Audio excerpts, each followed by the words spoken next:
ನನಗೆ ಮದುವೆಯಾಗಿ ಕೇವಲ 3 ದಿನಗಳಷ್ಟೇ ಕಳೆದಿತ್ತು. ನನ್ನ ಗಂಡನ ಮನೆಯಲ್ಲಿ ನನ್ನ ಗಂಡ ಮತ್ತು ನನ್ನ ಮಾವ ಮಾತ್ರ ಇದ್ದರು.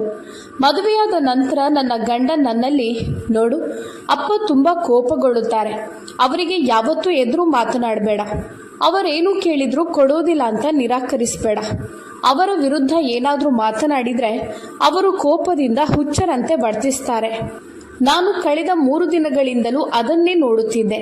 ಯಾಕಂದ್ರೆ ಮಾವ ನನ್ನ ಗಂಡನನ್ನು ಅತುಲ್ ಎಂದು ಕರೆಯುತ್ತಿದ್ದಾಗಲೇ ನನ್ನ ಗಂಡನ ಮುಖದಲ್ಲಿ ವಿಚಿತ್ರವಾದ ಬದಲಾವಣೆಗಳು ಕಂಡು ಬರುತ್ತಿತ್ತು. ಅವರು ಇದ್ದಕ್ಕಿದ್ದಂತೆ ಆತಂಕದಿಂದ ಗಾಬರಿಗೊಂಡು ಕೋಣೆಯಿಂದ ಬೇಗನೆ ಹೊರ ಹೋಗುತ್ತಿದ್ದರು. ಅವರ ಹೃದಯ ಬಡಿತ ಹೆಚ್ಚಾಗುತ್ತಿತ್ತು. ನನ್ನ ಮಗ ಭಯಪಡುತ್ತಿದ್ದಾನೆ ಎಂದು ಗೊತ್ತಾಗಿ ಅವರು ತನ್ನ ಅಧಿಕಾರವನ್ನು ದರ್ಪದಿಂದ ತೋರಿಸುತ್ತಿದ್ದರು. ಅವರ ಮುಖದಲ್ಲಿ ಕೋಪ ಕೆಂಡವಾಗಿ ಉರಿಯುತ್ತಿತ್ತು. ಮದುವೆಯಾಗಿ 3 ದಿನಗಳು ಕಳೆದು 4ನೇ ದಿನ ಬೆಳಿಗ್ಗೆ ನಾವಿವತ್ತು ಹೊರಗಡೆಯಲ್ಲಾದರೂ ಸುತ್ತಾಡಲು ಹೋಗೋಣ ಎಂದು ಖುಷಿಯಲ್ಲಿ ಹೇಳಿದರು. ಆ ಮಾತನ್ನು ಕೇಳಿ ನನಗೆ ತುಂಬ ಸಂತೋಷವಾಯಿತು. ಆದರೆ ಅದೇ ಸಮಯದಲ್ಲಿ ನನ್ನ ಮಾವ ಅತುಲ್ ಎಂದು ಜೋರಾಗಿ ಕಿರುಚಾಡುತ್ತಾ ಕರೆದರು. ನನ್ನ ಗಂಡ ತಕ್ಷಣ ಕೋಣೆಯಿಂದ ಎದ್ನೋ ಬಿದ್ದೋ ಎಂದು ಓಡಿ ಹೋದರು. ಮಾವ ಜೋರಾಗಿ ಕೂಗಾಡುತ್ತಿರುವುದು ನನಗೆ ಕೇಳಿಸ್ತಿತ್ತು. ಏನೋ, ಮದುವೆಯಾಗಿ 3 ದಿನ ಕಳೆಯಿತು, ಕಾರ್ಖಾನೆಗೆ ಹೋಗದೆ 3 ದಿನ ಆಯಿತು, ಅಲ್ಲಿ ಎಷ್ಟು ನಷ್ಟ ಸಂಭವಿಸಿರಬೇಕು ಅಂತ ನಿನಗೆ ತಿಳಿದಿದ್ಯಾ? 3 ದಿನ ಕಳೆದ್ರೂ ಇನ್ನೂ ಯಾಕೆ ಹೊರಡಲಿಲ್ಲ? ಬೇಗ ಫ್ಯಾಕ್ಟ್ರಿಗೆ ಹೋಗು ಅಂತ ಕೂಗಾಡಿದ್ರು. ತಕ್ಷಣ ಹೊರಡು, ಅಲ್ಲಿ ಎಲ್ಲವೂ ಕೆಲಸ ಸರಿಯಾಗ್ತಿದ್ಯಾ ಅಂತ ಪರಿಶೀಲನೆ ಮಾಡು ಅಂತ ಗದರಿಸಿದ್ರು. ನಾನು ನಿನಗೆ ಮದುವೆ ಮಾಡಿಸಿದ್ದು ನಿನ್ನ ಹೆಂಡತಿಯ ಜೊತೆ ಕೋಣೆಯಲ್ಲಿ ಕೂರೋದಕ್ಕೆ ಅಲ್ಲ. ಮನೆಯಲ್ಲಿ ಬೇಕಾದಷ್ಟು ಕೆಲಸಗಳಿವೆ, ಅಡುಗೆ ಮನೆಯಲ್ಲಿ ಅಡುಗೆ ಮಾಡಲು ಇದೆ ಅಂತ ಹೇಳಿದರು. ನಿನ್ನ ಹೆಂಡತಿಗೆ ಅಡುಗೆ ಮಾಡಲು, ಮನೆ ಕೆಲಸ ಮಾಡಲು ಹೇಳು ಅಂತ ಹೇಳಿದರು. ಅವರ ಮಾತು ಕೇಳುತ್ತಿದ್ದಂತೆ ನನಗೆ ತುಂಬ ಕೋಪ ಬಂತು. ನಮ್ಮ ಮದುವೆಯಾಗಿ ಕೇವಲ 3 ದಿನಗಳಷ್ಟೇ ಕಳೆದಿತ್ತು. ನಮ್ಮ ಆಸೆ ಆಕಾಂಕ್ಷೆಗಳೇ ಇನ್ನೂ ಮುಗಿದಿರಲಿಲ್ಲ. ನಾನು 3 ದಿನವಾದರೂ ಮನೆಯಲ್ಲಿ ಅಡುಗೆ ತಿಂಡಿಗಳನ್ನು ಮಾಡುತ್ತಿದ್ದೇನೆ. ಆದರೂ ನನ್ನ ಮಾವನಿಗೆ ಅದು ಸಾಕಾಗಲಿಲ್ಲ. ಲೋಪದೋಷಗಳನ್ನು ಕಂಡು ಹಿಡಿಯುತ್ತಿದ್ದರು. ಆಗ ಅತುಲ್, ನೋಡು, ಅಪ್ಪ ಏನಾದರೂ ಹೇಳಿದರೆ ಅದನ್ನು ತಪ್ಪಾಗಿ ಅರ್ಥ ಮಾಡಬೇಡ ಎಂದು ಪ್ರೀತಿಯಿಂದ ವಿವರಿಸಿ ಹೇಳುತ್ತಿದ್ದರು. ಮಾವ ಯಾಕೆ ಇಷ್ಟೊಂದು ಕೋಪಗೊಳ್ಳುತ್ತಾರೆ ಎಂದು ನಾನು 3 ದಿನಗಳಿಂದ ತುಂಬಾನೇ ಯೋಚಿಸುತ್ತಿದ್ದೆ. 4ನೇ ದಿನ ಮಾವ ಮಾಡಿದ ಗದ್ದಲ ನನ್ನನ್ನು ತುಂಬ ಭಯಭೀತಿಗೊಳ್ಳುವಂತೆ ಮಾಡಿತು. ಅತುಲ್ ಬೇಸರದಲ್ಲಿ ಸಪ್ಪೆ ಮುಖ ಮಾಡಿಕೊಂಡು, ಕ್ಷಮಿಸು ನನ್ನನ್ನು, ಇವತ್ತು ನಾನು ಫ್ಯಾಕ್ಟ್ರಿಗೆ ಹೋಗಲೇಬೇಕು, ನಾವು ಹೊರಗಡೆ ಹೋಗೋಕ್ಕೆ ಸಾಧ್ಯವಿಲ್ಲ, ಇನ್ನೊಂದು ದಿನ ಹೋಗೋಣ ಅಂತ ಹೇಳಿದರು. ಆಗ ನಾನು, ಆಯಿತು, ಪರವಾಗಿಲ್ಲ, ನಾವು ಕೆಲಸ ಮೊದಲು ಮಾಡಬೇಕಲ್ವಾ, ಇನ್ನು ಬೇರೆ ದಿನ ಯಾವತ್ತಾದರೂ ಹೊರಗೆ ಹೋಗೋಣ, ಅದಕ್ಕೇನಂತೆ ಎಂದು ಅವರನ್ನು ಸಮಾಧಾನ ಮಾಡಿದ್ದೆ. ನನಗೆ ನನ್ನ ಗಂಡನ ಜೊತೆ ವಾದ ಮಾಡಿ ಜಗಳಕ್ಕಿಳಿಯಲು ಇಷ್ಟವಿರಲಿಲ್ಲ. ಸಂತೋಷದಲ್ಲಿ ಅವರನ್ನು ಕಾರ್ಖಾನೆಗೆ ಕಳುಹಿಸಿದ್ದೆ. ನಾನು ಅಡುಗೆ ಮನೆಗೆ ಬಂದು ಪಾತ್ರೆಗಳನ್ನು ತೊಳೆಯುತ್ತಿದ್ದೆ. ನನ್ನ ಮದುವೆಯಾಗಿ 4ನೇ ದಿನವಾಗಿತ್ತು. ಮನೆಯ ಎಲ್ಲ ಕೆಲಸಗಳನ್ನು ಮಾಡಬೇಕಾಯಿತು. ನಾನು ಮದುವೆಯಾಗಿ ಬರುವುದಕ್ಕಿಂತ ಮುಂಚೆ ಒಬ್ಬಳು ಕೆಲಸದಾಳು ಮನೆಯಲ್ಲಿ ಕೆಲಸಕ್ಕೆ ಇದ್ದಳು. ಮಾವಗಳನ್ನು ಕೆಲಸದಿಂದ ತೆಗೆದು ಹಾಕಿದ್ದರು. ಅಂದರೆ ಇನ್ಮುಂದೆ ಸೊಸೆ ಮನೆಯಲ್ಲಿದ್ದಾಳೆ, ನಿನ್ನ ಅಗತ್ಯ ಇಲ್ಲ ಅಂತ ಅವಳನ್ನು ತೆಗೆದು ಹಾಕಿದ್ರು. ಮನೆಯ ಎಲ್ಲ ಕೆಲಸವನ್ನು ಮಾಡಿಟ್ಟು ನಾನು ನನ್ನ ಕೋಣೆಗೆ ವಿಶ್ರಾಂತಿ ಪಡೆಯಲು ಹೋದೆ. ಅಬ್ಬಾ ಎಂದು ನಿಟ್ಟುಸಿರು ಬಿಟ್ಟು ಸ್ವಲ್ಪ ಮಲಗುತ್ತೇನೆ ಎಂದು ಮಲಗಿಕೊಂಡೆ. ಅಷ್ಟರಲ್ಲಿ ಹೊರಗಡೆಯಿಂದ ಮಾವ ನನ್ನನ್ನು ಕೂಗಿ ಕರೆಯುತ್ತಿದ್ದರು. ಅಯ್ಯೋ ದೇವ್ರೆ, ಮಾವ ಯಾಕೆ ಕರೆಯುತ್ತಿದ್ದಾರೆ ಎಂದು ತಲೆಯನ್ನು ಸೀರೆಯ ಸೆರಗಿನಿಂದ ಮುಚ್ಚಿಕೊಂಡು ಮಾವನ ಕೋಣೆಗೆ ಹೋದೆ. ಅವರು ಅಲ್ಲಿ ಕೋಣೆಯಲ್ಲಿ ಕೂತಿದ್ದರು. ಅಲ್ಲಿ ಹೋಗಿ, ಏನ್ ಮಾವ ಎಂದು ಕೇಳುವ ಹೊತ್ತಲ್ಲಿ ನನ್ನ ತಲೆಯಿಂದ ಸೀರೆಯ ಸೆರಗು ಜಾರಿ ಕೆಳಗೆ ಬಿತ್ತು. ಅವರು ನನ್ನನ್ನು ತಲೆಯಿಂದ ಕಾಲಿನವರೆಗೆ ದುರುಗುಟ್ಟಿ ನೋಡುತ್ತಿದ್ದರು.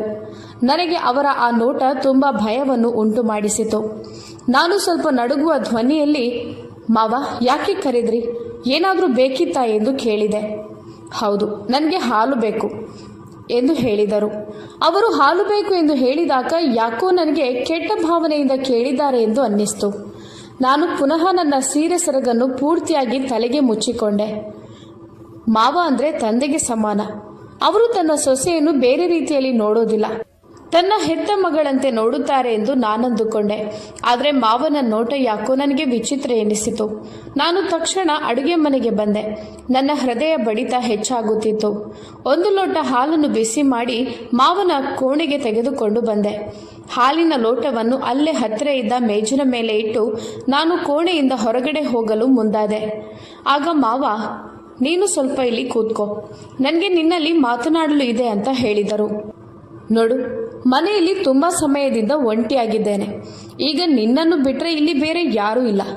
ನನಗೆ ಒಬ್ಬಂಟಿಯಾಗಿ ಕುಳಿತುಕೊಳ್ಳಲು ತುಂಬ ಬೇಸರವಾಗುತ್ತದೆ. ಆದರೆ ಯಾರ ಜೊತೆ ಹೇಳುವ ಹಾಗೂ ಇಲ್ಲ.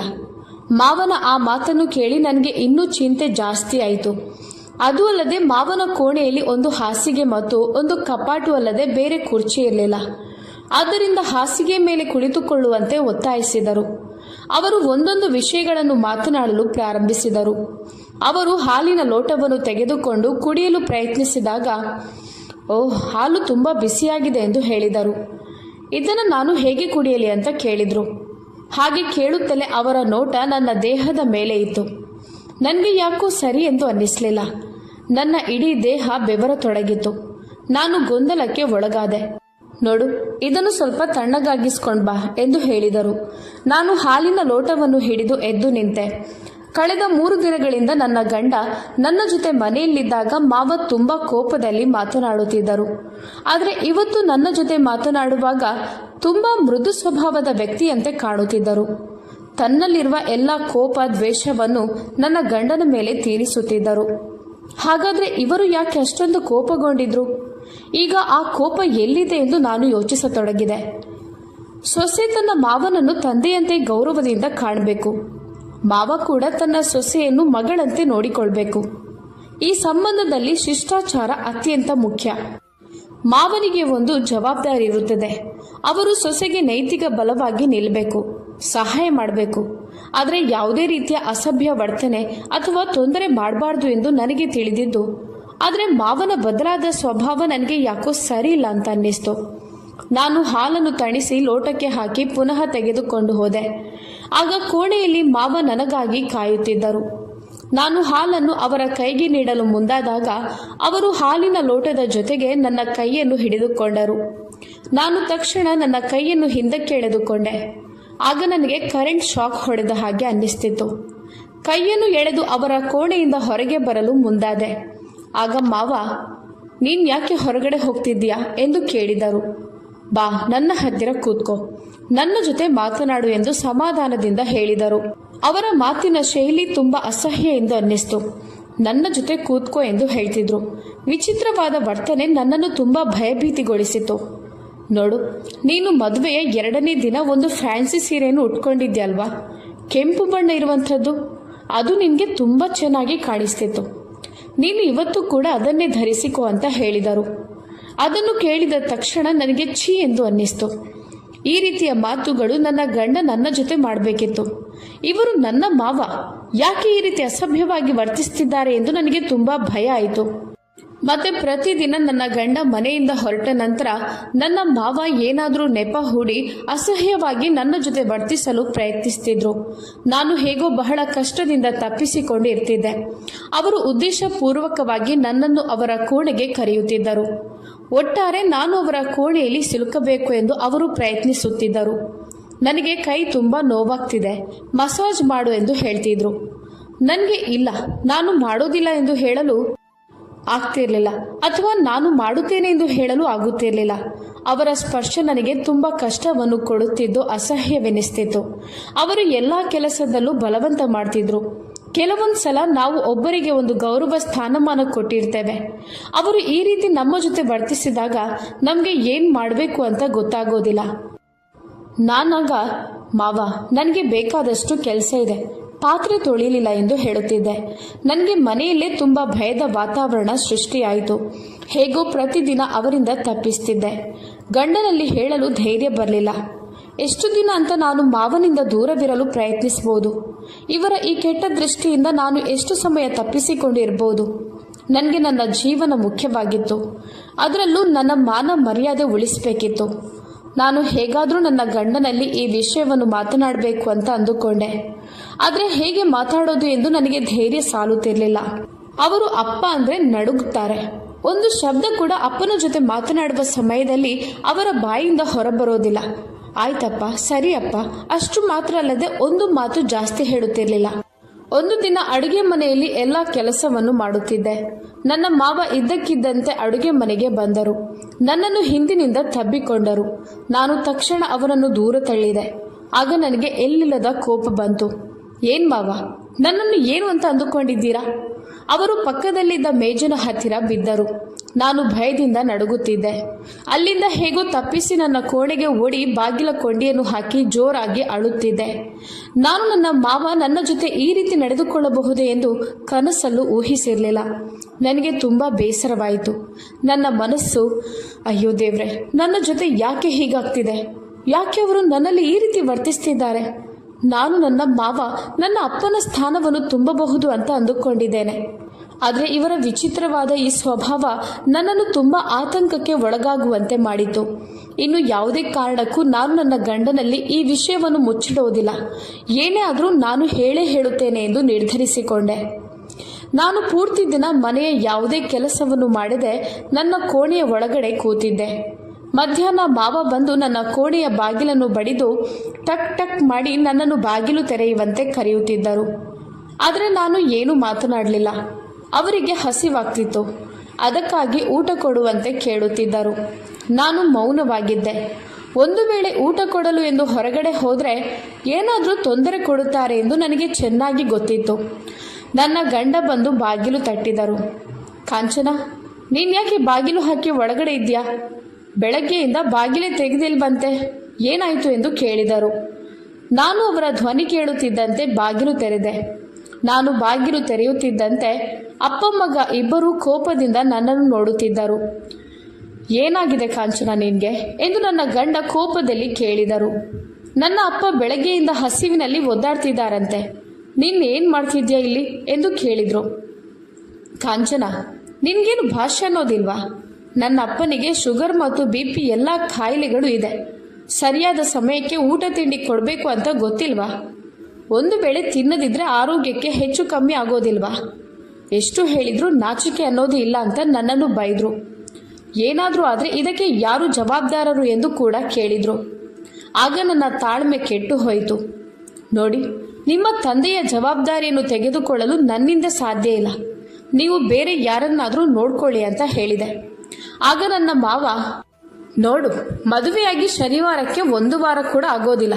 ನಿನ್ನ ಹೆಂಡತಿ ಹೇಗೆ ಮಾತನಾಡ್ತಿದ್ದಾಳೆ? ಅವಳ ನಿಜ ಮುಖವನ್ನು ತೋರಿಸಲು ಹೊರಟಿದ್ದಾಳೆ. ನನಗೆ ಮೊದಲೇ ಗೊತ್ತಿತ್ತು, ಈ ಹುಡುಗಿಯರು ಇದೇ ರೀತಿ ಮಾಡ್ತಾರೆ. ಮದುವೆ ಮುಂಚೆ ಮುಗ್ಧರಂತೆ ಇರ್ತಾರೆ. ನಂತರ ತಾವು ಹೇಗಾದರೂ ಮಾಡಿ ಆ ಮನೆಯಿಂದ ಹೋಗಬೇಕು, ಬೇರೆ ಮನೆ ಮಾಡಬೇಕು. ಅವನ ಕುಟುಂಬಸ್ಥರನ್ನು ಬಿಟ್ಟು ನಾನು ನನ್ನ ಗಂಡ ಬದುಕಬೇಕು ಅಂತ ಕನಸು ಕಾಣುತ್ತಾರೆ ಎಂದು ಹೇಳಿದರು. ಅಷ್ಟರಲ್ಲಿ ತಂದೆಯ ಮಾತನ್ನು ಕೇಳಿ ನನ್ನ ಗಂಡ, ಕಾಂಚನ, ಇನ್ನು ಮುಂದೆ ನನ್ನ ಅಪ್ಪನ ಬಗ್ಗೆ ಏನಾದರೂ ಒಂದು ಮಾತು ಹೇಳಿದರೆ ತಕ್ಷಣ ನಿನಗೆ ವಿಚ್ಛೇದನ ನೀಡುತ್ತೇನೆ. ನಿನ್ನ ಕೈಗೆ ವಿಚ್ಛೇದನ ಪತ್ರವನ್ನು ಕೊಡುತ್ತೇನೆ, ನೆನಪಿನಲ್ಲಿ ಇಟ್ಟುಕೋ ಎಂದು ಗದರಿಸಿದರು. ಅವರ ಮಾತು ಕೇಳುತ್ತಿದ್ದಂತೆ ನನ್ನ ಕಣ್ಣು ತುಂಬಿತು. ಯಾಕಂದ್ರೆ ನನ್ನ ಅಪ್ಪನಿಗೆ 6 ಹೆಣ್ಣು ಮಕ್ಕಳಾಗಿದ್ದರು. ಬಹಳ ಕಷ್ಟದಿಂದ ಪ್ರತಿಯೊಬ್ಬ ಹೆಣ್ಣು ಮಕ್ಕಳಿಗೂ ಮದುವೆ ಮಾಡಿಸುವಾಗ ಚಿನ್ನ, ವರದಕ್ಷಿಣೆ ಇವುಗಳನ್ನು ಕೊಟ್ಟು ಮದುವೆ ಮಾಡಿಸಿದ್ದರು. ಅದು ಅಲ್ಲದೆ ಮದುವೆ ಸಮಯದಲ್ಲಿ ನನ್ನ ಅಮ್ಮ ನನಗೆ ವಿದಾಯ ಹೇಳುವಾಗ ಯಾವುದೇ ಕಾರಣಕ್ಕೂ ಗಂಡನ ಮನೆಯಲ್ಲಿ ಜಗಳವಾಡಿ ತವರು ಮನೆಗೆ ಬರಬಾರ್ದು ಅಂತ ಹೇಳಿದ್ದರು. ನನಗೆ ಬೇರೆ ದಾರಿ ಇಲ್ಲದೆ ಗಂಡನ ಮಾತು ಕೇಳಬೇಕಾಯಿತು. ಅವರ ಸೂಚನೆಯಂತೆ ನಡೆಯಲೇಬೇಕಾಯಿತು. ಆದರೆ ಮಾವನ ತೊಂದರೆ ದಿನದಿಂದ ದಿನಕ್ಕೆ ಜಾಸ್ತಿ ಆಗುತ್ತಿತ್ತು. ಅವರು ಹೇಳಿದ ಕೆಲಸವನ್ನು ನಾನು ಮಾಡಬೇಕಾಗಿತ್ತು. ಒಂದು ವೇಳೆ ಮಾಡದಿದ್ರೆ ಅವರು ನನ್ನ ಗಂಡನಿಗೆ ಹೇಳಿಬಿಡುತ್ತಿದ್ದರು. ಆಗ ನನ್ನ ಗಂಡ ನನಗೆ ಬೈಯುತ್ತಿದ್ದರು. ಅದು ಅಲ್ಲದೆ ತಂದೆ ಹೇಳಿದ ಮಾತು ಕೇಳುತ್ತಿಲ್ಲ ಎಂದು ಗೊತ್ತಾದ್ರೆ ಕೋಪಗೊಂಡು ನನ್ನ ಜೊತೆ ಕೆಟ್ಟದಾಗಿ ವರ್ತಿಸುತ್ತಿದ್ದರು. ಈ ಭಯ ನನ್ನೊಳಗೆ ಸದಾ ಇತ್ತು. ಮಾವನ ಜೊತೆ ಮನೆಯಲ್ಲಿದ್ದು ಭಯದಿಂದ ದಿನಗಳನ್ನು ಕಳೆಯಬೇಕಾಯಿತು. ನನ್ನ ಗಂಡನ ಬಳಿ ಮಾವನ ಬಗ್ಗೆ ಹೇಳಲು ನನಗೆ ಸಾಧ್ಯವಾಗುತ್ತಿರಲಿಲ್ಲ. ನಾನು ನಿಜವಾಗಿಯೂ ಏನು ನಡೆಯುತ್ತಿದೆ ಎಂದು ಹೇಳಿದರೆ ಅವರು ನಂಬುತ್ತಿರಲಿಲ್ಲ. ನನ್ನ ಮಾತು ಸುಳ್ಳು ಅಂತ ಅಂದುಕೊಳ್ಳುತ್ತಿದ್ದರು. ನಾನು ಅವರಿಂದ ದೂರ ಉಳಿದರೆ ಮಾವ ಮಗನಿಗೆ ಹೇಳಿಕೊಡುತ್ತಿದ್ದರು. ಮಗ, ನಿನ್ನ ಹೆಂಡತಿ ನನ್ನ ಮಾತುಗಳನ್ನು ಕೇಳೋದಿಲ್ಲ. ನಾನು ಅವಳ ಅಪ್ಪ ಅಮ್ಮನಲ್ಲಿ ಮಾತನಾಡುತ್ತಾನೆ. ಯಾಕೆ ನಿಮ್ಮ ಮಗಳು ವಿಚಿತ್ರವಾಗಿ ವರ್ತಿಸ್ತಾಳೆ ಅಂತ ನಾನು ಅವರಲ್ಲಿ ಕೇಳುತ್ತೇನೆ ಎಂದು ಮಾವ ಹೇಳುತ್ತಿದ್ದರು. ಆಗ ನನ್ನ ಗಂಡ, ಅವಳ ತಲೆ ಸರಿಯಿಲ್ಲ, ನೀವು ಚಿಂತೆ ಮಾಡಬೇಡಿ, ನಾನು ಸರಿಪಡಿಸುತ್ತೇನೆ ಅಂತ ಹೇಳಿದರು. ನಾನು ಕೋಪದಿಂದ ಅವರ ಕಡೆ ನೋಡುತ್ತಿದ್ದೆ. ಮನೆಯಲ್ಲಿ ಯಾವಾಗಲೂ ಈ ರೀತಿಯ ಕಿರಿಕಿರಿ ಇರುತ್ತಿತ್ತು.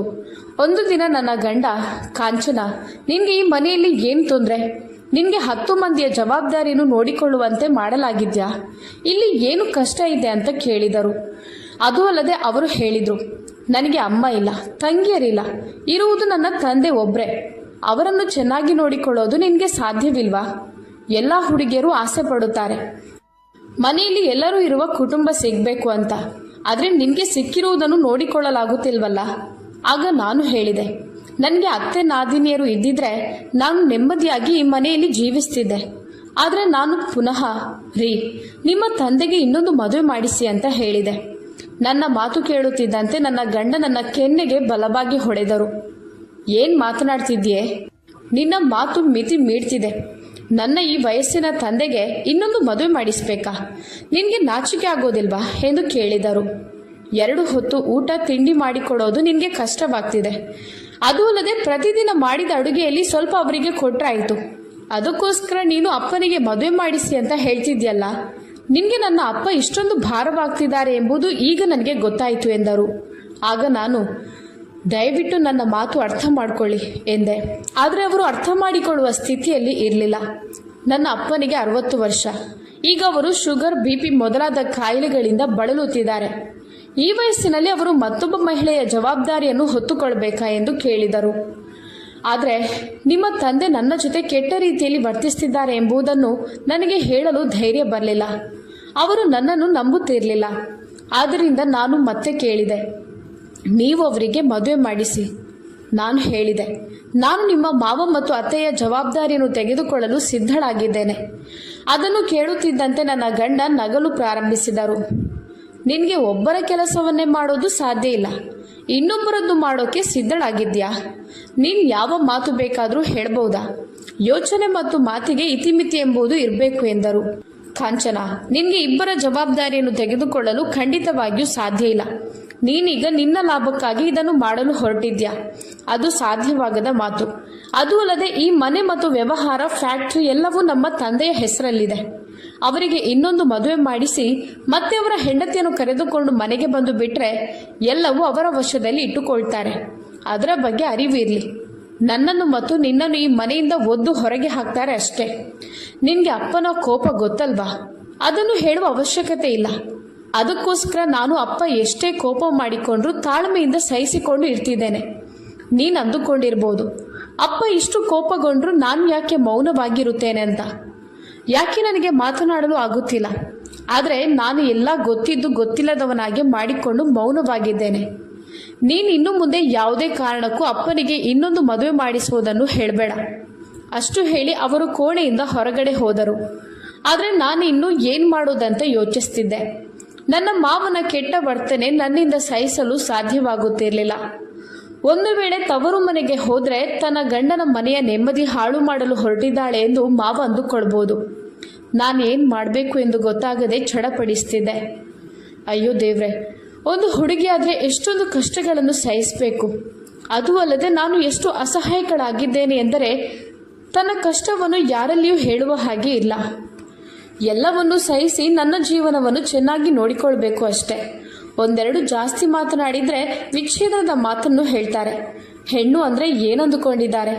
ನನಗೆ ಒಂದು ವೇಳೆ ಗಂಡನಿಂದ ವಿಚ್ಛೇದನ ಪಡೆದುಕೊಂಡ್ರೆ ಇನ್ನೊಂದು ಮದುವೆ ನಡೆಯುವುದು ದೂರದ ಮಾತಾಗಿತ್ತು. ತಂಗಿಯಂದಿರು ಮನೆಯಲ್ಲಿರುವಾಗ ಅಕ್ಕನಿಗೆ ವಿಚ್ಛೇದನ ಆಗಿದೆ ಎಂದು ಗೊತ್ತಾದ ತಕ್ಷಣ ಬರುವ ಸಂಬಂಧಗಳೆಲ್ಲ ನಿಂತು ಹೋಗುತ್ತದೆ. ಅಲ್ಲಿಯ ಹೆಣ್ಮಕ್ಳ ಸ್ವಭಾವ ಸರಿಯಿಲ್ಲ. ಒಬ್ಬಳು ಗಂಡನಿಂದ ವಿಚ್ಛೇದನ ಪಡೆದು ಮನೆಯಲ್ಲಿದ್ದಾಳೆ ಅಂತ ಆರೋಪಗಳು ಬರುತ್ತದೆ. ಇದರಿಂದ ತಂಗಿಯಂದಿರಿಗೂ ತುಂಬ ತೊಂದರೆ ಆಗುತ್ತದೆ ಎಂದು ನಾನು ಯೋಚಿಸಿದ್ದೆ. ನಾನೇನು ಮಾಡಬೇಕು ಎಂದು ಗೊತ್ತಾಗದೆ ಬಿಕ್ಕಿ ಬಿಕ್ಕಿ ಅಳುತ್ತಿದ್ದೆ. ನನ್ನ ಶಾಲಿಂದ ಆಗಾಗ ಕಣ್ಣೀರನ್ನು ಒರೆಸುತ್ತಿದ್ದೆ.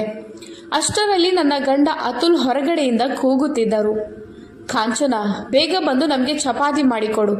ಅಪ್ಪನಿಗೆ ಹೋಟೆಲ್ನ ಫುಡ್ ಹಿಡಿಸೋದಿಲ್ಲ. ನಾನು ಬೇಗನೆ ಅಡುಗೆ ಮನೆಗೆ ಹೋಗಿ ಚಪಾತಿ ಮತ್ತು ಸಾಂಬಾರನ್ನು ಮಾಡಿ ಟೇಬಲ್ ಮೇಲೆ ಇಟ್ಟು ಪುನಃ ಕೋಣೆಗೆ ಹೋಗಿ ಸೇರಿಕೊಂಡೆ.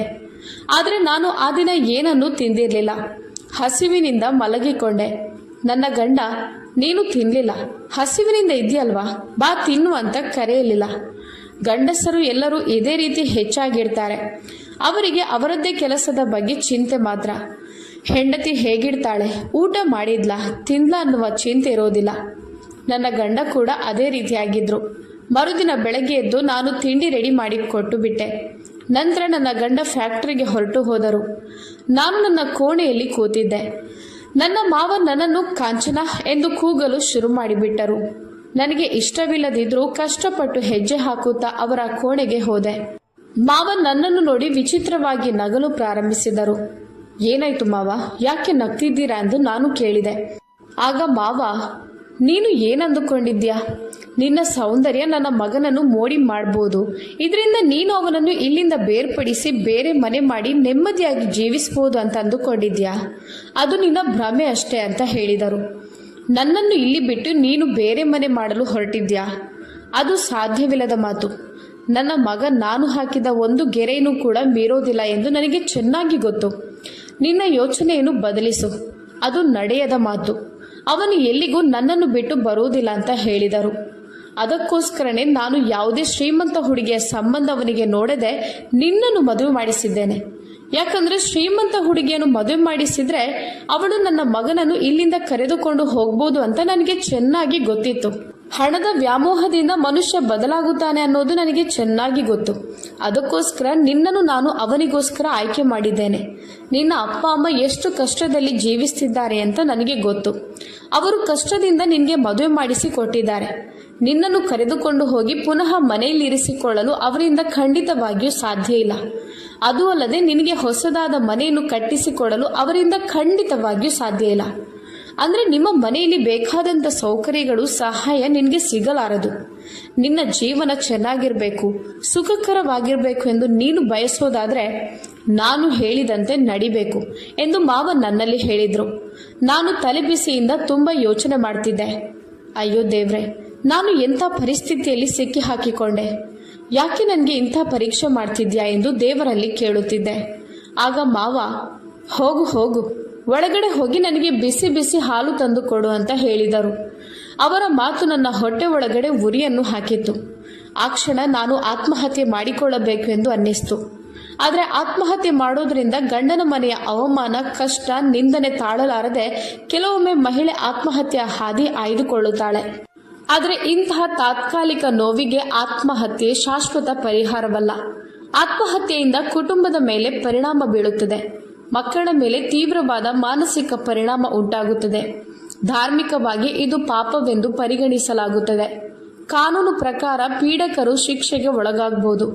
ಆದರೂ ತಾಳ್ಮೆ, ಧೈರ್ಯ ಮತ್ತು ಸಹಾಯವನ್ನು ಹುಡುಕುವ ಮಾರ್ಗವು ಸದಾ ಉತ್ತಮ. ದುಃಖವನ್ನು ಹಂಚಿಕೊಳ್ಳಿ, ಸಹಾಯ ಕೇಳಿ. ಪ್ರತಿ ಸಮಸ್ಯೆಗೆ ಪರಿಹಾರವಿದೆ. ಜೀವ ಅಮೂಲ್ಯ. ಆತ್ಮಹತ್ಯೆ ಪರಿಹಾರವಲ್ಲ. ಬದುಕು ನಂಬಿಕೆ ಮತ್ತು ಬೆಂಬಲದಿಂದಲೇ ಬೆಳೆಯಬೇಕು ಎಂದು ಮನಸ್ಸಲ್ಲಿ ನಿರ್ಧರಿಸಿಕೊಂಡೆ. ಆದರೆ ನನಗೆ ಇಂಥ ಕೊಳಕು ಜೀವನ ಮಾಡಲು ಇಷ್ಟವಿರಲಿಲ್ಲ. ನರಕದ ಸ್ಥಿತಿಯಲ್ಲಿ ಬದುಕುವುದಕ್ಕಿಂತ ಸಾಯುವುದೇ ಮೇಲು ಎಂದು ನನಗೆ ಆಗ್ತಿತ್ತು. ನಾನು ಒಳಗಡೆ ಹೋಗಿ ಒಂದು ಲೋಟ ಹಾಲನ್ನು ಬಿಸಿ ಮಾಡಿ ಮಾವನ ಕೋಣೆಗೆ ಹೋಗಿ ಇಟ್ಟು ಬಂದೆ. ನಂತರ ನಾನು ಬೇಗ ಬೇಗ ಅಡುಗೆಗಳನ್ನು ಮಾಡಿ ಊಟ ತಿಂಡಿಗಳನ್ನು ಮಾವನ ಕೋಣೆಗೆ ತೆಗೆದುಕೊಂಡು ಹೋದರೆ ತಕ್ಷಣ ಅಲ್ಲಿಂದ ಹೊರಟು ಹೊರಗಡೆ ಬರ್ತಿದ್ದೆ. ಅವರ ಜೊತೆ ಮಾತನಾಡುತ್ತಿರಲಿಲ್ಲ, ಪಕ್ಕದಲ್ಲಿ ಕುಳಿತುಕೊಳ್ಳುತ್ತಿರಲಿಲ್ಲ.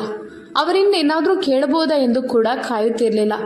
ತಕ್ಷಣ ಅಲ್ಲಿಂದ ಹೊರಟು ಹೋಗಿ ನನ್ನ ಕೋಣೆಯಲ್ಲಿ ಹೆಚ್ಚಿನ ಸಮಯವನ್ನು ಕಳೆಯುತ್ತಿದ್ದೆ. ಒಂದು ದಿನ ಮಾವ ನನಗೆ ಬಿರಿಯಾನಿ ಮಾಡು ಅಂತ ಹೇಳಿದರು. ನಾನವರಿಗೆ ಯಾವುದೇ ರೀತಿಯ ಗೌರವ ಕೂಡ ನೀಡುತ್ತಿರಲಿಲ್ಲ. ನನಗೆ ಮಾಡೋದಕ್ಕೆ ಇಷ್ಟವಿರಲಿಲ್ಲ. ಹಾಗಾಗಿ ನಾನು ಮಾಡೋದಿಲ್ಲ ಅಂತ ಹೇಳಿದೆ. ಆಗ ಇಲ್ಲ, ಇವತ್ತು ನೀನು ಬಿರಿಯಾನಿ ಮಾಡಲೇಬೇಕು ಎಂದು ಹಠ ಹಿಡಿದರು. ಅಂದರೆ ಕೋಪದಿಂದ ಮಾಡಲೇಬೇಕು ಅಂತ ಹೇಳಿದರು. ಕೊನೆಗೆ ನಾನು ಆ ರಾತ್ರಿ ಬಿರಿಯಾನಿ ಮಾಡಿದೆ. ಟೇಬಲ್ ಹತ್ತಿರ ತಂದು ನಾನು ಗಂಡ ಮತ್ತು ಮಾವನಿಗೆ ಊಟ ಬಡಿಸಿ ಅವರಲ್ಲಿ ಊಟ ಮಾಡುವಂತೆ ಕೇಳಿಕೊಂಡೆ. ಅವರು ಊಟ ಮಾಡುತ್ತಿದ್ದರು. ನನ್ನ ಮಾವನ ಕೋರಿಕೆಯ ಮೇರೆಗೆ ನಾನು ಬಿರಿಯಾನಿ ಮಾಡಿದ್ದೆ. ಬಿರಿಯಾನಿ ಕೂಡ ತುಂಬ ಚೆನ್ನಾಗಿತ್ತು. ಊಟ ಮಾಡುತ್ತಿರುವಾಗ ಮಾವ ತನ್ನ ಮಗನಲ್ಲಿ ಹೇಳಿದರು, ಇಂದು ನನ್ನ ಸೊಸೆ ನನ್ನನ್ನು ಸಂತೋಷಪಡಿಸಿದ್ದಾಳೆ. ಅವಳು ತುಂಬ ರುಚಿಯಾದ ಊಟ ಮಾಡಿದ್ದಾಳೆ. ನನಗೆ ಬಿರಿಯಾನಿ ಅಂದರೆ ತುಂಬ ಇಷ್ಟ. ಇದರ ರುಚಿ ಕೂಡ ತುಂಬ ಚೆನ್ನಾಗಾಗಿದೆ ಅಂತ ಹೇಳಿದರು. ಇದನ್ನು ಕೇಳಿದ ನಂತರ ಅತುಲ್ ನಗಲು ಪ್ರಾರಂಭಿಸಿದರು. ಅವನು ಹೆಮ್ಮೆಯ ಕಣ್ಣುಗಳಿಂದ ನನ್ನನ್ನು ನೋಡಲಾರಂಭಿಸಿದರು. ಆದರೆ ನನಗೆ ಸ್ವಲ್ಪವೂ ಸಂತೋಷವಾಗಿರಲಿಲ್ಲ, ನಗು ಕೂಡ ಬರಲಿಲ್ಲ. ಮಾವ ಮಗನ ಮುಂದೆ ಗಂಭೀರವಾಗಿ ಮಾತನಾಡುತ್ತಿದ್ದರು. ತನ್ನ ಮಗ ಇಲ್ಲದ ಸಮಯದಲ್ಲಿ ಅಸಭ್ಯವಾಗಿ ವರ್ತಿಸುತ್ತಿದ್ದರು. ನನಗೆ ಅವರ ಹೊಗಳಿಕೆ ಬೇಕಾಗಿರಲಿಲ್ಲ. ಆಗ ಮಾವ ನನಗೆ 1,000 ರೂಪಾಯಿ ಹಣವನ್ನು ತೆಗೆದು, ಸೊಸೆ, ಇದನ್ನು ತೆಗೆದುಕೋ, ಇವತ್ತು ಇದನ್ನು ನಾನು ಉಡುಗೊರೆಯಾಗಿ ನಿನಗೆ ನೀಡುತ್ತಿದ್ದೇನೆ.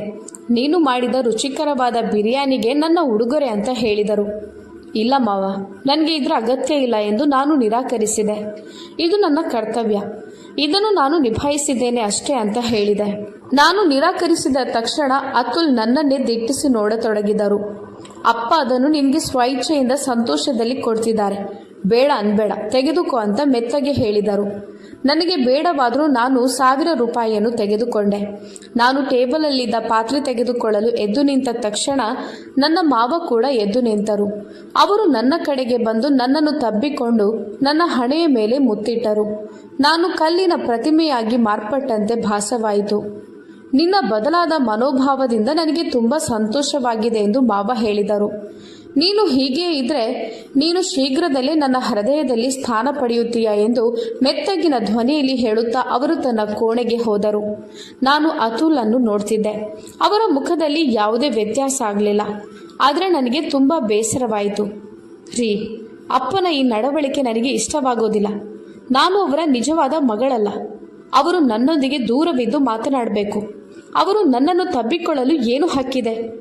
ದೇವರು ತಂದೆ ಮತ್ತು ಮಗಳಿಗೆ ಒಂದು ನಿರ್ದಿಷ್ಟ ವಯಸ್ಸಿನ ಅಂತರ ಕಾಯ್ದುಕೊಳ್ಳಲು ಹೇಳಿದ್ದಾನೆ, ಮತ್ತು ತಾಯಿ ಮತ್ತು ಮಗನಿಗೂ ಸಹ. ನನ್ನ ಈ ಹೇಳಿಕೆಯಿಂದ ನನ್ನ ಗಂಡ ತುಂಬ ಕೋಪಗೊಂಡ. ನೀನು ಇಷ್ಟೊಂದು ಸಂಕುಚಿತ ಮನಸ್ಸಿನವಳು ಎಂದು ನಾನು ಭಾವಿಸಿರಲಿಲ್ಲ. ನನ್ನ ತಂದೆ ನಿನ್ನನ್ನು ತನ್ನ ಮಗಳೆಂದು ಪರಿಗಣಿಸ್ತಾರೆ. ಅವರು ನಿನ್ನನ್ನು ಸ್ವಲ್ಪ ಮುಟ್ಟಿದ್ರೆ, ನಿನ್ನ ತಲೆಯನ್ನು ಮುದ್ದಿಸಿದ್ರೆ ಏನಾಗುತ್ತೆ? ನೀನು ವಿಚಿತ್ರ ಹುಡುಗಿ. ನಿನ್ನ ತಂದೆಯ ಹೃದಯದಲ್ಲಿ ಸ್ಥಾನ ಪಡೆಯುವ ಬದಲು ನೀನು ಎಲ್ಲವನ್ನೂ ತೂಗುತ್ತೀಯ. ನೀನು ನಿನಗೆ ಸಿಗುವಂಥ ಪ್ರೀತಿಯನ್ನು ದೂರ ಮಾಡ್ತಿದ್ಯಾ ಅಂತ ಹೇಳಿದರು. ಇಲ್ಲ ರೀ, ಅದು ನಿಮ್ಮ ತಪ್ಪು ಕಲ್ಪನೆ. ನಾನು ನನ್ನ ಮಾವನನ್ನು ಗೌರವದಿಂದ ನೋಡಲು ಪ್ರಯತ್ನಿಸ್ತಿದ್ದೇನೆ, ಆದರೆ ಅವರು ಆ ಮಿತಿಯನ್ನು ದಾಟಿ ನಡೆಯುತ್ತಿದ್ದಾರೆ ಎಂದು ಹೇಳಿದೆ. ನನ್ನ ಮಾತನ್ನು ಕೇಳಿ ಅರ್ಥ ಮಾಡುವಂಥ ಪರಿಸ್ಥಿತಿಯಲ್ಲಿ ನನ್ನ ಗಂಡ ಇರಲಿಲ್ಲ. ನನಗೆ ಎಂಥ ವಿಚಿತ್ರ ಸಂಬಂಧ ಇದು ಅಂತ ತುಂಬ ಬೇಸರವಾಯಿತು. ನೋಡು ಕಾಂಚನ, ಅಪ್ಪನ ವಿರುದ್ಧವಾಗಿ ಏನು ಮಾತನಾಡದೆ ಅಪ್ಪ ಹೇಳಿದಂತೆ ಕೇಳು, ಇಲ್ಲದಿದ್ದರೆ ಮುಂದೆ ನಿನಗೆ ತೊಂದರೆ ಆಗಬಹುದು ಎಂದು ನನ್ನ ಕಡೆ ಬೆರಳು ತೋರಿಸುತ್ತಾ ಹೇಳಿದರು. ಇದು ನಿನಗೆ ಕೊನೆಯ ಅವಕಾಶ. ಇನ್ನು ಮುಂದೆ ನಾನು ನಿನ್ನಲ್ಲಿ ಏನು ಹೇಳಲು ಬರುವುದಿಲ್ಲ ಎಂದು ಹೇಳಿ ಒಳಗಡೆ ಹೋದರು. ನನಗೆ ಏನು ಮಾಡಬೇಕು, ಏನು ಹೇಳಬೇಕು ಎಂದು ಅರ್ಥವಾಗ್ತಾ ಇರಲಿಲ್ಲ. ಅರ್ಥವಾದರೂ ಅದನ್ನು ಏನು ಮಾಡುವಂಥ ಪರಿಸ್ಥಿತಿಯಲ್ಲಿ ನಾನಿರಲಿಲ್ಲ. ನಾನು ನನ್ನಷ್ಟಕ್ಕೆ ಅಳುತ್ತಾ ಒಂದು ಕಡೆ ಕುಳಿತುಕೊಂಡೆ. ಆಗ ಒಳಗಡೆ ಹೋದ ನನ್ನ ಗಂಡ ಹಿಂದಕ್ಕೆ ಬಂದು, ಯಾಕೆ ಅಳುತ್ತಿದ್ಯಾ ಎಂದು ಕೇಳಿದರು. ರೀ, ನನ್ನ ಕೈಯಿಂದ ಏನೂ ಆಗ್ತಿಲ್ಲ. ನೀವು ನನಗೆ ಒಂದು ಬಾಟಲಿ ವಿಷ ತಂದು ಕೊಡಿ, ಇಲ್ಲದಿದ್ದರೆ ನೀವು ನಿಮ್ಮ ಅಪ್ಪನಿಗೆ ಇನ್ನೊಂದು ಮದುವೆ ಮಾಡಿಸಿ ಎಂದು ಹೇಳಿ ಜೋರಾಗಿ ಅತ್ತೆ. ಅವರು ಒಳಗಡೆ ಹೋದರು. ನಾನು ಅಳುತ್ತಾ ನನ್ನ ಕೋಣೆಗೆ ಹೋದೆ. ಸ್ವಲ್ಪ ಸಮಯದ ನಂತರ ಹೊರಗೆ ಕಾಲಿಂಗ್ ಬೆಲ್ ಬಾರಿಸಿತು. ನಾನು ಕೋಣೆಯಿಂದ ಹೊರಬಂದಾಗ ಮೈದುನ ಎದುರು ನಿಂತಿದ್ದ. ಅವನು ಶಿಕ್ಷಣ ಪಡೆಯಲು ಇಂಗ್ಲೆಂಡಿಗೆ ಹೋಗಿದ್ದ ಮತ್ತು ಅವನು ವಿದ್ಯಾಭ್ಯಾಸ ಮುಗಿಸಿ ಅಲ್ಲೇ ಕೆಲಸ ಮಾಡ್ತಿದ್ದ. ಈಗ ಅವನು ತಾನು ಪ್ರೀತಿಸುತ್ತಿದ್ದ ಹುಡುಗಿಯನ್ನು ಮದುವೆಯಾಗಿ ಮನೆಗೆ ಕರೆದುಕೊಂಡು ಬಂದಿದ್ದ. ನನಗೆ ಒಂದು ಕ್ಷಣ ತುಂಬ ಸಂತೋಷವಾಯಿತು, ಅಲ್ಲದೆ ಆಶ್ಚರ್ಯ ಕೂಡ ಆಯಿತು. ಅವನು ಮನೆಯಲ್ಲಿ ಅಷ್ಟೊಂದು ಮಾತನಾಡುತ್ತಿರಲಿಲ್ಲ. ನಾನು ಅವನಲ್ಲಿ ಮಾತನಾಡಿದ್ದು ಇಲ್ವೇ ಇಲ್ಲ. ಅವನು ಪ್ರೀತಿಸಿ ಹುಡುಗಿಯನ್ನು ಮದುವೆಯಾಗಿದ್ದು ಮಾವನಿಗೆ ಸ್ವಲ್ಪನೂ ಇಷ್ಟವಾಗಲಿಲ್ಲ. ಅದಕ್ಕೋಸ್ಕರ ಅವನಲ್ಲಿ ಮಾವ ಕೋಪಗೊಂಡಿದ್ದರು. ಮದುವೆ ವಿಷಯವನ್ನು ಅಪ್ಪನ ಜೊತೆ ಪ್ರಸ್ತಾಪ ಮಾಡಿದಾಗ ಮಾವ ನಿರಾಕರಿಸಿದ ಕಾರಣ ಅವನು ಮನೆಯವರೊಂದಿಗೆ ಸಂಪರ್ಕ ಕಡಿತ ಮಾಡಿದ್ದ. ಮಾವ ಕೂಡ ನೀನು ಮನೆಗೆ ಬರಲೇಬಾರದು ಎಂದು ಕೂಡ ಹೇಳಿದ್ದರು. ಅದಕ್ಕೋಸ್ಕರ ಮಾವ ನನಗೆ ಇರುವುದು ಒಬ್ಬನೇ ಮಗ ಎಂದು ಹೇಳುತ್ತಿದ್ದರು. ಅವರನ್ನು ನೋಡಿದ ತಕ್ಷಣ ಮಾವ ಕೋಪಗೊಂಡರು. ನೀನು ಅವಳನ್ನು ಇಷ್ಟಪಟ್ಟು ಮದುವೆಯಾಗಿದ್ಯಾ? ನಾನು ನಿನ್ನನ್ನು ಇಲ್ಲಿಗೆ ಬರಬಾರ್ದು ಅಂತ ಹೇಳಿದೆ. ನೀನು ಯಾಕೆ ಅವಳನ್ನು ಕರೆದುಕೊಂಡು ಬಂದಿದ್ಯಾ ಅಂತ ಕೇಳಿದರು. ಅವನು, ಅಪ್ಪ, ನನ್ನನ್ನು ಕ್ಷಮಿಸಿ ಎಂದು ಕೇಳಿಕೊಂಡನು. ಇಬ್ಬರು ಕೈ ಜೋಡಿಸಿ ನಿಂತಿದ್ದರು. ನಂತರ ಅತುಲ್ ಕೂಡ ಒಳಗಡೆಯಿಂದ ಬಂದು ಇವರನ್ನು ನೋಡುತ್ತಿದ್ದರು. ಮತ್ತೆ, ಅಪ್ಪ, ನೀವು ನಿಮ್ಮ ಕೋಪವನ್ನು ಬಿಡಿ. ಏನಾಗಬೇಕೋ ಅದು ನಡೆದಿದೆ. ಇನ್ನೇನು ಮಾಡಲು ಸಾಧ್ಯ ಇಲ್ಲ ಅಲ್ವಾ? ಅವನ ಇಷ್ಟ, ಅವನ ಜೀವನ. ಅವನು ಇಷ್ಟ ಬಂದಂತೆ ಬದುಕಿಕೊಳ್ಳಲಿ ಅಂತ ಹೇಳಿದರು. ಮೈದು ನನ್ನ ಹೆಂಡತಿ ತುಂಬ ಸ್ಲಿಮ್ ಆದ ಮಾಡೆಲ್ ಹುಡುಗಿಯಾಗಿದ್ದಳು. ನಾನು ಈಗ ಮನೆಯಲ್ಲಿ ಒಬ್ಬಂಟಿಯಾಗಿಲ್ಲ, ನನಗೆ ಜೋಡಿಯಾಗಿ ತಂಗಿ ಸಿಕ್ಕಿದ್ದಾಳೆ.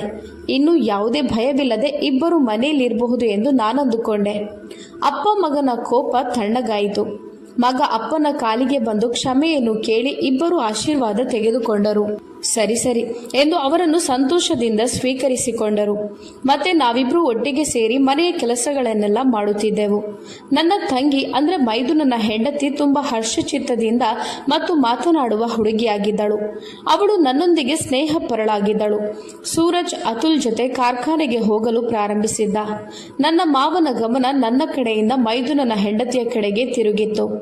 ಒಂದು ರಾತ್ರಿ ನಾವು ಊಟ ಮಾಡುವಾಗ, ಇನ್ನು ಮುಂದೆ ನನ್ನ ಎಲ್ಲಾ ಕೆಲಸಗಳಿಗೆ ನನ್ನ ಕಿರಿಯ ಸೊಸೆ ಸಹಾಯ ಮಾಡುತ್ತಾಳೆ ಎಂದು ಮಾವ ಹೇಳಿದರು. ಸರಿ ಎಂದು ಅವಳು ಕೂಡ ಸಂತೋಷದಿಂದ ಒಪ್ಪಿಕೊಂಡಳು. ನಿನ್ಗೆ ಏನ್ ಬೇಕಾದ್ರೂ ಸಂಕೋಚವಿಲ್ಲದೆ ನನ್ನಿಂದ ಕೇಳಬಹುದು, ಮಾವ ಹೇಳಿದರು. ಆಗ ಇದನ್ನು ಕೇಳಿ ಸೂರಜ್ ಕೂಡ ನಗಲು ಪ್ರಾರಂಭಿಸಿದ. ಕೆಲವು ದಿನಗಳ ನಂತರ ನನ್ನ ಮೈದುನನ ಹೆಂಡತಿ ಸುಷ್ಮಾ ನನ್ನ ಮಾವನ ಕೋಣೆಯಿಂದ ಹೊರಬಂದಾಗ ಅವಳು ತುಂಬ ಅಸಮಾಧಾನಗೊಂಡ ಬೇಸರದ ಮುಖದಲ್ಲಿದ್ದಳು. ಅವಳು ತನ್ನ ಮುಖದ ಬೆವರು ಒರೆಸುತ್ತಾ ಒಂಥರ ಭಯಪಟ್ಟುಕೊಂಡಿದ್ದಳು. ಆಗ ನಾನು ಎಲ್ಲವನ್ನೂ ಅರ್ಥ ಮಾಡಿಕೊಂಡೆ. ಅವಳು ಅಡುಗೆ ಮನೆಗೆ ಹೋಗಿ ಸದ್ದಿಲ್ಲದೆ ಪಾತ್ರೆಗಳನ್ನು ತೊಳೆಯಲು ಪ್ರಾರಂಭಿಸಿದಳು. ನಾನು ಏನಾಯಿತು ಎಂದು ಕೇಳಿದೆ. ಅವಳು ಹೇಳಿದಳು, ನನಗೆ ಮಾವನ ಸ್ವಭಾವ ತುಂಬ ವಿಚಿತ್ರವೆನಿಸುತ್ತದೆ. ಅವರು ವಿಚಿತ್ರವಾಗಿ ನನ್ನನ್ನು ನೋಡುತ್ತಿದ್ದಾರೆ. ನಾನು ಹೌದಾ, ಏನಾಯಿತು ಎಂದು ಕೇಳಿದೆ. ಅವರು ನನ್ನನ್ನು ತಬ್ಬಿಕೊಳ್ಳಲು ಪ್ರಯತ್ನಿಸ್ತಾರೆ, ಕೈಯನ್ನು ಹಿಡಿದು ಎಳೆಯುತ್ತಾರೆ. ಯಾಕೋ ನನಗೆ ಅವರ ಸ್ವಭಾವ ಸರಿಯಿಲ್ಲ ಅಂತ ಅನ್ನಿಸ್ತಿದೆ. ಕೆಲವೊಮ್ಮೆ ಅಸಹ್ಯವಾಗಿ ಮಾತನಾಡುತ್ತಾರೆ. ಅವರ ಮಾತುಗಳನ್ನು ಕೇಳುವಾಗ ನನಗೆ ಒಂಥರ ಆಗುತ್ತದೆ. ಅವರ ಹತ್ತಿರ ಹೋಗೋದಕ್ಕೆ ಒಳ್ಳೆಯದಾಗೋದಿಲ್ಲ. ಅವರು ಆಡುವ ಮಾತುಗಳನ್ನು ಕೇಳುವಾಗ ನನ್ನ ಕಿವಿಗಳು ಕೂಡ ಕೋಪದಲ್ಲಿ ಎದ್ದು ನಿಲ್ಲುತ್ತದೆ. ಅಕ್ಕ, ನಾನು ನಿಮ್ಮ ಮೈದುನಲ್ಲಿ ಇದರ ಬಗ್ಗೆ ಮಾತನಾಡುತ್ತೇನೆ. ನನಗೆ ಮುಚ್ಚಿಟ್ಟರೆ ಒಳ್ಳೆಯದು ಅಂತ ಅನ್ನಿಸೋದಿಲ್ಲ ಅಂತ ಹೇಳಿದಳು. ಅವರು ತನ್ನ ತಂದೆ ತುಂಬ ಒಳ್ಳೆಯವರು ಅಂತ ಹೇಳ್ತಿದ್ರು. ಎಲ್ಲ ವಿಷಯದಲ್ಲೂ ನನ್ನನ್ನು ಅಪ್ಪನ ಮುಂದೆ ತಂದು ನಿಲ್ಲಿಸ್ತಾರೆ. ನನಗೆ ಇದೆಲ್ಲ ಇಷ್ಟವಿಲ್ಲ ಎಂದಳು. ಈ ಇಬ್ಬರು ಸಹೋದರರು ತಮ್ಮ ತಂದೆಯ ಬಗ್ಗೆ ಎಂದಿಗೂ ಮಾತನಾಡುವುದಿಲ್ಲ ಎಂದು ನಾನು ಅವಳಲ್ಲಿ ಹೇಳಿದೆ. ನಾನು ಈ ನೋವನ್ನು ಸಹ ಅನುಭವಿಸುತ್ತಿದ್ದೆ. ಆದರೆ ಅತುಲ್ ನನ್ನ ಮಾತನ್ನು ಯಾವತ್ತೂ ಕೇಳಲಿಲ್ಲ. ಆದರೆ ನಾನು ಸೂರಜ್ಗೆ ಸ್ಪಷ್ಟವಾಗಿ ಹೇಳುತ್ತೇನೆ, ನೀವು ಸುಮ್ಮನೆ ಬಿಟ್ಟಿದ್ದೀರಿ ಎಂದು ನಾನು ಸುಮ್ಮನಾಗೋದಿಲ್ಲ. ಎರಡರಲ್ಲಿ ಯಾವುದಾದ್ರೂ ಒಂದು ನಡೆಯಲೇಬೇಕು. ಅವರು ನನ್ನ ನೋವನ್ನು ಕಷ್ಟವನ್ನು ಅರ್ಥ ಮಾಡದೆ ಎಲ್ಲಿಗೆ ಹೋಗ್ತಾರೆ ಎಂದು ನಾನು ನೋಡುತ್ತೇನೆ. ಒಂದು ಅವರ ತಂದೆಯ ಸ್ವಭಾವವನ್ನು ಬದಲಾಯಿಸಲು ಹೇಳುತ್ತೇನೆ, ಇಲ್ಲದಿದ್ದರೆ ನನಗೆ ಬೇರೆ ಮನೆ ಮಾಡಿಕೊಡಲು ಹೇಳುತ್ತೇನೆ ಅಂತ ಹೇಳಿದಳು. ನನ್ನ ಮತ್ತು ಅತುಲ್ ನಡುವೆ ನಡೆಯುತ್ತಿದ್ದ ಅದೇ ಜಗಳ ಮತ್ತೆ ಪ್ರಾರಂಭವಾಯಿತು. ಸೂರಜ್ ಹೆಂಡತಿ ನಾನು ಮಾತನಾಡಿದ ಹಾಗೆ ಅವಳು ಅವಳ ಗಂಡನಲ್ಲಿ ಮಾತನಾಡಿದಳು. ಆಗ ನೋಡು, ನಾನು ವಿದೇಶದಲ್ಲಿ ನಿನ್ನ ಜೊತೆ ಒಬ್ಬಂಟಿಯಾಗಿ ಕುಟುಂಬವಿಲ್ಲದೆ ಜೀವನ ನಡೆಸಿದ್ದೇನೆ. ನನಗೂ ಸಾಕಾಗಿದೆ. ನಿನಗೆ ಈಗ ದಿನಕ್ಕೆ 2 ಸಲ ರೊಟ್ಟಿ ಮಾಡಿ ಕೊಡಬೇಕು ಅಂತ ಹೇಳಿ ಹೊಸ ನಾಟಕವಾಡಿ ಇಲ್ಲಿಂದ ನನ್ನನ್ನು ಬೇರೆ ಕರೆದುಕೊಂಡು ಹೋಗಲು ಪ್ರಯತ್ನಿಸ್ತಿದ್ಯಾ. ಇದೆಲ್ಲ ನಿನ್ನ ಪಿತೂರಿ ಅಂತ ನನಗೆ ಚೆನ್ನಾಗಿ ಗೊತ್ತು ಅಂತ ಹೇಳಿದ. ಅತುಲ್ ನನ್ನೊಂದಿಗೆ ಮಾಡುತ್ತಿದ್ದ ಅದೇ ವಾದ ನಡೆಯಿತು. ಅವರು ಅಣ್ಣ ತಮ್ಮಂದಿರು ಎಂದು ಸಾಬೀತುಪಡಿಸಲು ಯಾವುದೇ DNA ಟೆಸ್ಟ್ ಬೇಕಾಗಿರಲಿಲ್ಲ. ಅವರು ಮಾತನಾಡುವ ಶೈಲಿ ಸಾಕಿತ್ತು. ಸುಷ್ಮಾ, ನಿನಗೆ ನನ್ನ ಮೇಲೆ ವಿಶ್ವಾಸ ಇಲ್ಲದಿದ್ದರೆ ಬೇಡ ಬಿಡಿ. ನನಗೂ ಒತ್ತಾಯವಿಲ್ಲ. ನನಗೆ ಡೈವೋರ್ಸ್ ನೀಡಿ. ನಿಮಗೆ ಯಾವುದೇ ತೊಂದರೆ ನೀಡೋದಿಲ್ಲ. ನೀವು ನಿಮ್ಮ ತಂದೆಯೊಂದಿಗೆ ಆರಾಮವಾಗಿ ನೆಮ್ಮದಿಯಿಂದ ಇರಿ.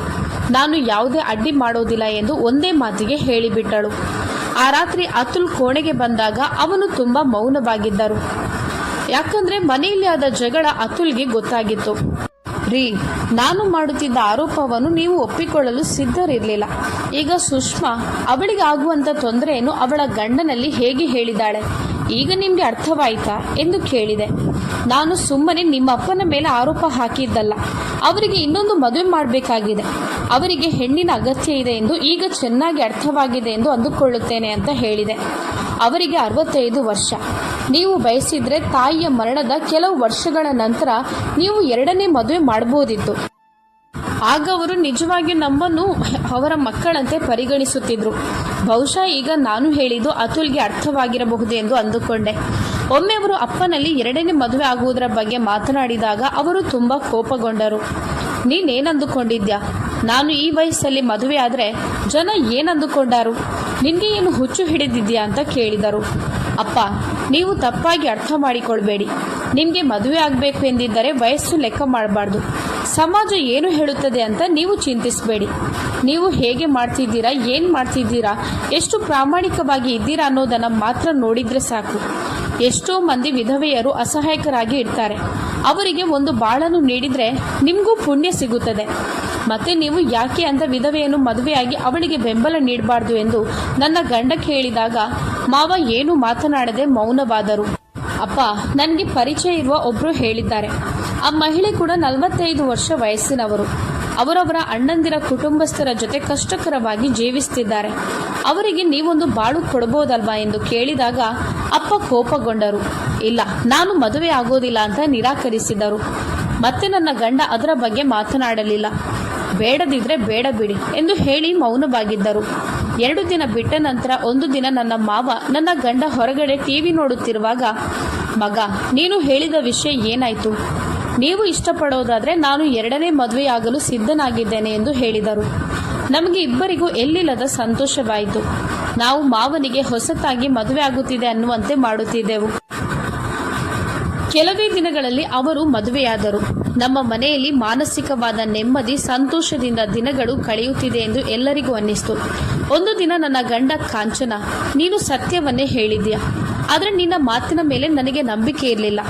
ಆದ್ದರಿಂದ ನೀನು ಅಪ್ಪನ ಬಗ್ಗೆ ಇಲ್ಲಸಲ್ಲದ ಆರೋಪ ಮಾಡ್ತೀಯ ಅಂತ ಅಂದುಕೊಂಡಿದ್ದೆ ಎಂದು ಹೇಳಿದರು. ಆಗ, ಯಾವುದೇ ಹೆಣ್ಣು ಯಾವುದೇ ವಿಷಯದಲ್ಲಿ ಇಲ್ಲಸಲ್ಲದ ಆರೋಪವನ್ನು ಸೃಷ್ಟಿಸಿ ಹೇಳ್ಬೋದು, ಆದರೆ ತನ್ನ ಮಾನ ಮರ್ಯಾದೆಯ ಬಗ್ಗೆ ಇಲ್ಲಸಲ್ಲದ ಆರೋಪವನ್ನು ಮಾಡಲು ಸಾಧ್ಯ ಇಲ್ಲ. ಮಾವ ಅಂದರೆ ತಂದೆಗೆ ಸಮಾನ. ಅವರನ್ನು ಗೌರವದ ಸ್ಥಾನದಲ್ಲಿ ನೋಡೋದು ನಮ್ಮ ಜವಾಬ್ದಾರಿ.